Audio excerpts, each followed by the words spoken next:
Commissioner Dera Ghazi Khan, security board حبیب الرحمان گاڑی اور chairman Liaquat Ali چٹھا کی زیر صدارت تعلیمی بورڈ کا اجلاس منعقد ہوا۔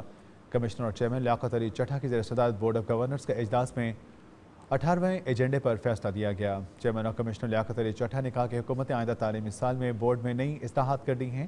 نئے تعلیمی سال سے پرائیویٹ طلبہ بھی ریگولر کے ساتھ سال کے شروعات میں داخلہ رجسٹریشن کروا سکیں گے۔ پہلے پرائیویٹ طلبہ کو صرف امتحانات کے نزدیک رجسٹریشن کی سہولت حاصل تھی۔ کمشنر اور چیئرمین بورڈ نے اس تمام تر صورتحال میں پینشنرز تنخواہوں میں 10% اضافے کی فیصلے کی بھی توثیق کی۔ کمشنر نے کہا کہ طلبہ و طالبات کو رجسٹریشن سے قبل مضامین سے متعلق مکمل آگہی دی جائے۔